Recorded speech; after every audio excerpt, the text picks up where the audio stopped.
سلام كما يتوعلو زغبركم تخاتلتي مانا انفو ميديا نلومي حاموس على تحموش تسانة خلتشان اسران حموشتن كم تلمود زتفلالي وانا وين حاتصرتي زعباتات زيناتات نحيزولكم متسيلهو اكتالكم يعدم بمجمرتا زغربلكم كبرات تخاتلتي ناي امريكا بريزيدنت دونالد ترامب قدمي ممراصو اتيو بزز انحي بروميس ويكا مبزعا مسرت كاب 12 هاجرات افريقيا قال خالوت هاجرات عالم نون زيغاتاتن ناب امريكا بفيزا نغياتو زخلكل حقي اصديقلهم ازي كاب على 9 سنه اتحيزو تغباراو زخون حقي ኤርትራ ትርከበን ሃገራት 12 ማለት እዩ ናብ ዜጋታትን ናብ ኣሜሪካ ንኸይኣቱ ተኸልኪለን ኣለዋ ብጣዕሚ ዝሕዝን እዩ بزغونه ابزي حجو تو محلالي في زولو سقومتات قال هاجرات درو ملس مهاب جميران الله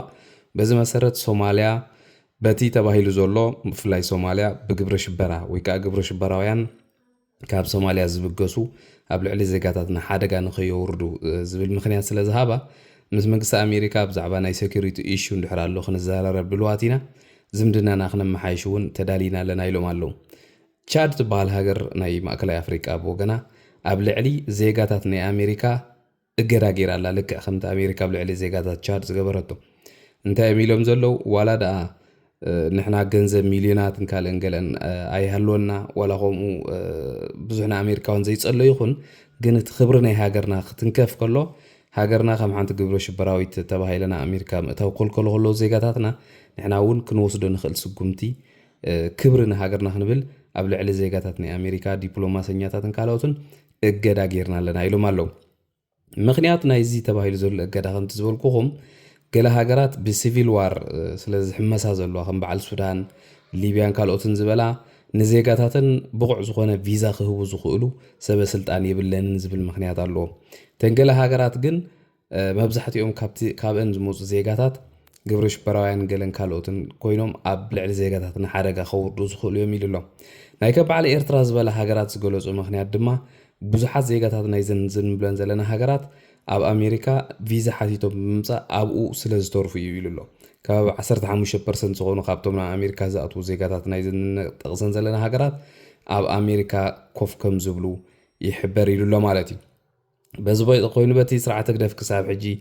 قبره ملسي هابنالو جن ايرترا هاجرنا خابتن اب عالم زلو 12 هاجرات بامريكا بقبرش بران بخالقن بقبوق زخونه دبلوماسي زي متحبار زتقاس هاجرات كوينا أكم زي درجة مبصحة بسنك السرعتي بتعمي زحزني مالتي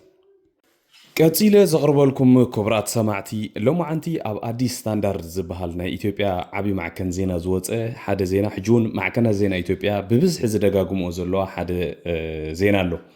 زدري وزلهم أمباسادر أمريكا أب إثيوبيا أمباسادر ماسينغا يبهال أبز غربا معلتات أب تقرأي عودة فتسم زنبرة من البطريقهم وانتغنكم حجرهم معانتي زي أمباسادرنا أمريكا انتايلو تزاري بزولو إثيوبيا ناي بحري أكسس ويكا ناي بحري مأتوي نختركب أمريكا خن تدقف قليزولو إثيوبيا نزي بحري أكسس زي أبز حجي ساعات كم زدليان انتغونا جن بسلاماون بإيكونومياو بزخونا مقدن كتفوتحو خمزلوا زي زعبازي كريتيكال ويكا تنك أفكوان انتغونا منقص أمريكا جن إثيوبيا ناي بحر أكسس نمركابا بتقبر تعري ملو دقف كم زقبر لا لو ما عندي تزاري بلا إذا مالت أبتي حجي أب قرن أفريقيا بفلايكا منقص إثيوبيا بالساعات زي بزعي تقيتو بدبلوماسيا وقدات تقبر زلا تعري أبت جيم أمريكا ونتحوسات الله إذني أصلا خبابينا انتاي مالتي نزبل حدش أنفزت حزن بفلايكا تسرعات قدف أقدمو انتس تنقيرو انتس فليتو كمز خمز مت فليتو بزح زارو ولا زقنينا بروباغندا اب ساعات زي دارغا غادن داخوني يمصالو كم تريو زلخمون ترامب فلاينا امريكا بريزيدنت اب ساعات زي ገለ ዝወስዶም ውሳኔታት ወይ ዛረቦም ዛረባታት ከምዚ ናይ ዩክሬን ዝብሎ ዝነበረ ፅባሕ ንግሆ ውፅእ ኢሉ እውን ኤርትራ 3 ሚልዮን ህዝቢ ሒዝኪ ኢትዮጵያ 120 ሚልዮን ህዝቢ ሒዛ ባሕሪ ናይ ግድን ክትመቕሎ ኣለኩም ኢሉ ክዛረቡ ዝኽእለሉ ዕድል እውን ኣሎ ብጣዕሚ ዝገርም ነገር እዩ ማለት እዩ ስለዚ እዚ ናይ ባሕሪ ጉዳይ ኣዝዩ ተኣፋፍ እንዳኾነ ይመፅእ ኣሎ እቲ ኣምባሳደር ፀቂጡ ከም ተዛረበሉ እውን እቲ ኢኮኖሚ ናይ ኢትዮጵያ እንዳዓበየ ኣብ ዝኸደሉ ኢትዮጵያ እውን ብብዝሒ ህዝቢ እንዳወሰኸት ኣብ ዝኸደሉ ዘላ እዋን እዚ ናይ ባሕሪ ኣክሰስ ብጣዕሚ ኣገዳሲ ምዃኑ እውን ፀቂጡ ተዛሪቡሎ ማለት እዩ እዚ ማለት ናይ ኢትዮጵያ ፕራይም ሚኒስተር ኣቀድም ኣቢሉ ቅድሚ ገለ ኣዋርሕ ዝዛረቡ ዝነበረ ዘረባታት ብዘይ ዝኾነ ይኹን ነገር ከምኡ ኢሉ ክዛረብ ከም ዘይክእል ዘመላኽት እውን እዩ ዝብሉ እውን ብዙሓት ተዓዘብቲ ኣለዉ ገለ ኢትዮጵያውያን ፖለቲከኛት ከም በዓል ጀዋር መሓመድ እውን እቲ ናይቲ ኣምባሳደር ዘረባ ከም ዝድግፍዎ እንተኾነ ግን ኢትዮጵያ ብሰላማውን ብምዝርራብን ንኮመርሻል ፐርፐዝ ወይ ከዓ ንንግዳዊ ስምምዕ ብዝብል ክትገብሮ ከም ዘለዋ ንኩናት ክትቀዳድም ከም ዘይብላን ኣብ ሰዓት ኢትዮጵያ ኩናት ንክትገብር ዓቕሚ ከም ዘይብላን ማለተይ ተዳኺማ ከም ዘላን እውን ኣብዚ ትሪእዎ ዘለኹም በዓል ጀዋር መሓመድ እውን ርእቶም ሂቦም ኣለዉ ማዕከናት ዜና ኢትዮጵያ ግን ሎማዓንቲ ከምቲ ዘየለ ኣሜሪካ ነዚ ናይ ባሕሪ ጉዳይ ደጊፋቶ ኢሎም ብዙሖም ዘዛረቡ ዘለዎ ማለት እዩ ካልእ ዘቕርበልኩም ድማ ዝኸበርኩም ተኸታተልቲ ሎማዓንቲ ሓንቲ ካብቶም ጋዜጠኛታት ናይ ትግራይ ዝኾነት መዲን ገብረስላሴ ኣብ ማሕበራዊ ሚድያ ዝዘርግሓታ ቪድዮ እያ እዛ ቪድዮ እዚኣ መጀመርታ ብሓባር ኮይና ንስማዕ እያ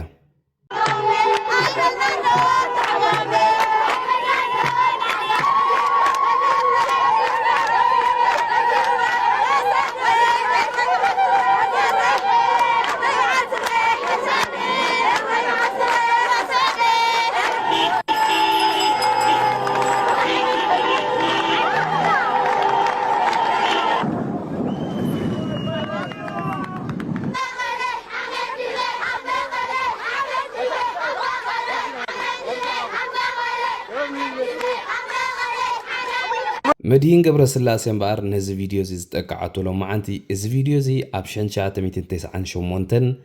ኣብቲ መጀመርታ ኩናት ክጅመር ከሎ ብወግዒተን ሃገራት ናብ ኩናት ምስ ኣተዋ ኣብ ከተማ ኣስመራ ነፈርቲ ኩናት ናይ ኤርትራ ኣብ ከተማ መቐለ ምስ ደብደባ ዝነበረ ፈንጠዝያን ሓጎስን ናይ ህዝቢ ሕጂ ኣብዚ ቪድዮ እዚ ክቡራት ተኸታተልቲ መዲን እዚ ቪድዮ ንምንታይ ሕጂ ኣውፅያቶ ወይ ፓብሊክ ዝነበረ ድዩ ወይ ካብ ሰባት ያረኺባ ሕጂ ኣውፅያቶ ምስ ዝኸይድ ዘሎ ጽምዶ ብፍላይ ከም በዓል ስታሊን ዝበሉ ሰባት ብጣዕሚ ዝገርሙ ሰባት ማለት እዩ ነዚ ውልቀ መላኸብ ኤርትራ ዘሎ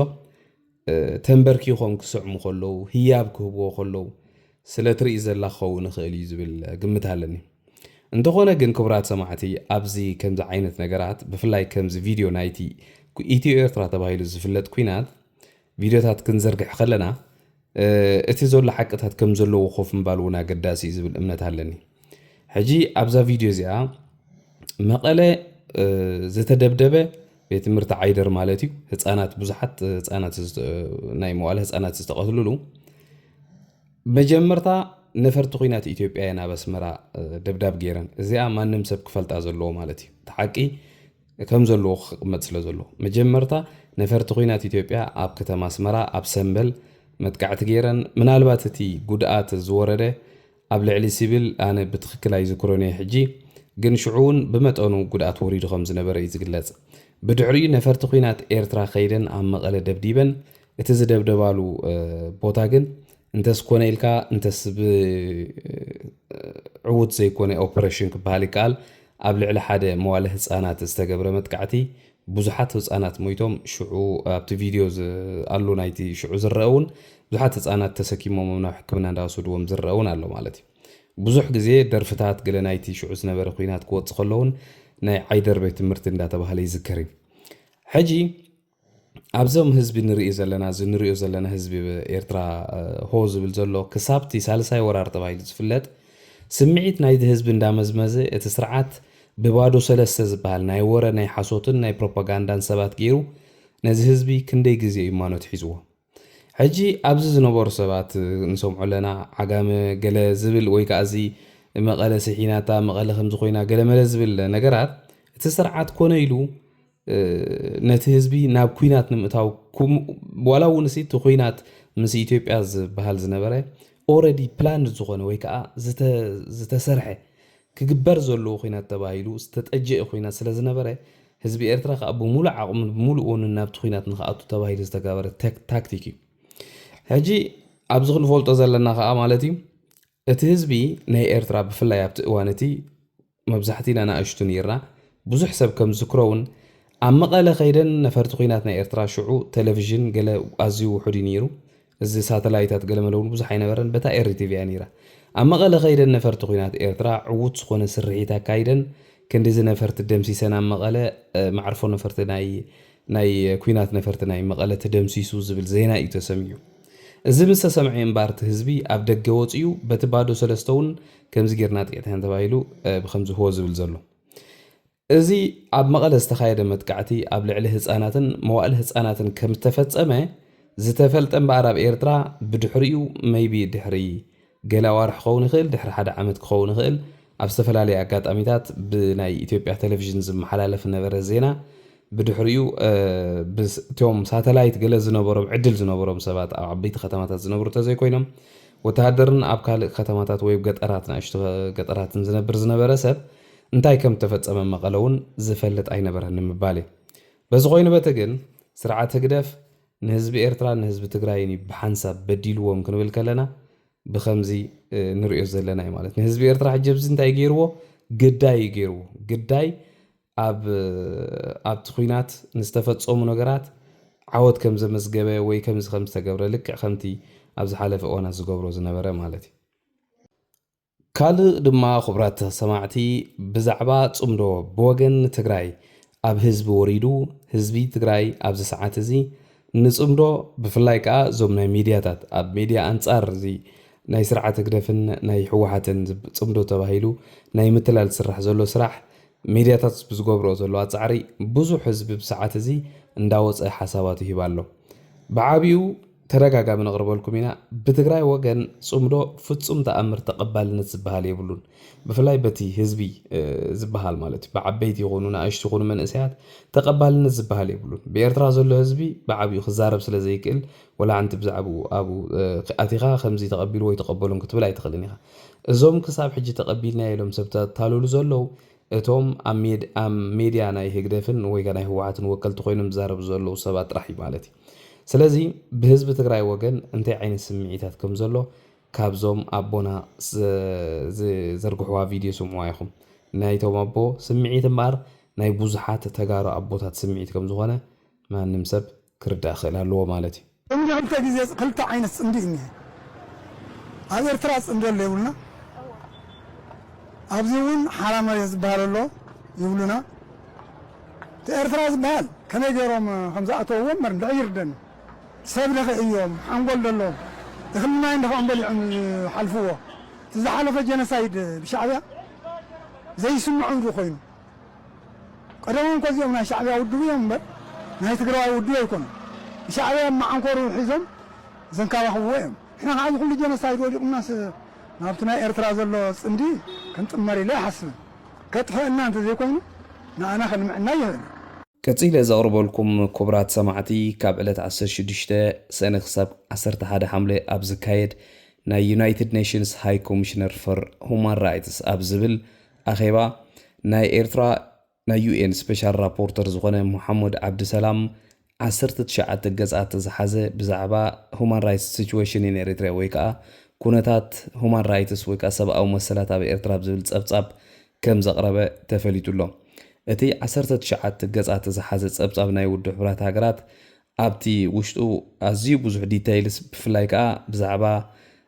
ማእሰርቲ ግዱድ ዕስክርና ዓመፅ ደቂ ኣንስትዮ ኣብ ልዕሊ እሱራት ዝግበር ዓመፅን ካልእን ዝተፈላለየ መንግስቲ ኤርትራ ብዝሓለፈ ዓመታት ክገብሮም ፀንሐ ኣብዚ ሕጂ እዋን ፈፂሞም ዘይተመሓየሹ ብሕጂ እውን እቲ ኩነታት ናብ እንዳገደደ ናብ ዝኸፍአ ደረጃ እንዳኸደ ይመፅእ ከም ዘሎ ኣብኡ ጠቂስዎ ኣሎ ማለት እዩ እዚ ፀብጻብ እዚ ዓመት ዝቐርብ ወላ ሓንቲ እውን ክሳብ ሕጂ ብፍላይ ናይ ዩኤን ስፔሻል ራፖርተር ተባሂሉ ንኤርትራ ካብ ዝስየማት ሒዙ ወላ ሓንቲ ምምሕያሽ ከም ዘይረኣየን ዓመት እውን ከምዚ ዓይነት ፀብጻባት ከም ዝቐርብን ንፈልጥ ኢና ማለት እዩ ስርዓት ህግደፍ ብተደጋጋሚ ብዝተፈላለዩ ልኡኻት ገይሩ ነዚ ፀብጻብ እዚ ከደናጉዮን ነዚ ፀብጻብ እውን ክነፅጎን እኳ እንተፀንሐ ኣብ ኤርትራ ዘሎ ኩነታት ግን ዳርጋ ዓለም ኣፀቢቓ ትፈልጦ እያ تزحزن جن أبز حالة عمتات إزخلو جبنات دا جبرت سرعة دا فلتو عسرت شعات جزات هيكونن كابونو لعلي أما إيتا جزات حزت أبصابات حليفهم من دارا يخلو أبز حالة 4 عمتات بحاجز ناي أبي أحمدن كالوت أبتي قرن أفريقيا زلو ناي بوليتيكا سباتن أب لعلتي ولك أملاخن ناتو محاورات نبيروز نبر تقططاتن كال إجراتاتن كم تلعلز فلتي زي زلعلو لسرعة تقدف دما اتخبابي نافوتصم كوينات نخحمسن أبستفرالي هاجرات إيدون داتوه بزوارن بخاله وتهدراوي تعليمن هاجرات كربشن يترأيو مالتي حجون ود حبرات هاجرات زي أغريبو زلز أبصاب ناب سيريس سخونة سجون تتزي وسيدو السرعة زي نزوم نإيرترات تطرح زي كون حفشاف تقرنا أفريقان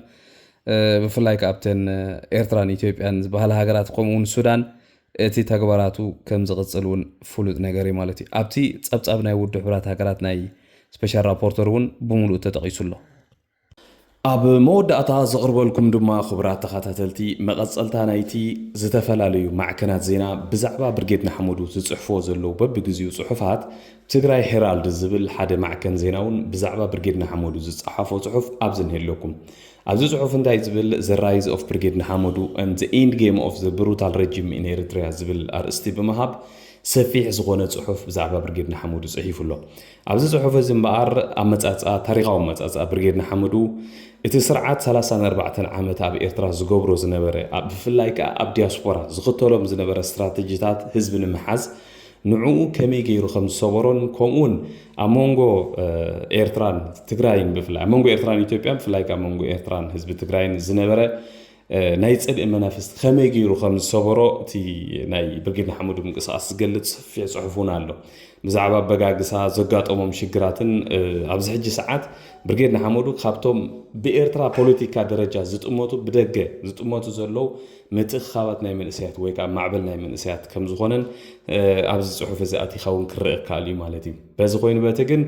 ብተደጋጋሚ በብግዚኡ ቀስ ብቐስ እዚ ኣብ ዝሓለፈ ዓመት ከቢድ ዋጋ ዝተኸፍሎ ናይ ብርጌድና ሓመዱ ምንቅስቓስ ኣብ ማሕበረሰብ ዓለምን ኣብ ገጽ ናይ ኤርትራ ተቃውሞን እንዳተቀየረ ይመጽእ ከም ዘሎ ዘመላኽት ብዙሕ ነገራት እዩ ማለት እዩ ባርከስ ክቡራት ተኸታተልቲ ንሎሚ ናይ ምሸት ኣዳልየልኩም ዝነበርኩ መደባት ነዚኦም ዝመስሉ ኣብ ዝቕጽል ዘሎ መደብና ክሳብ መራኸብ ብሓናም ስዩ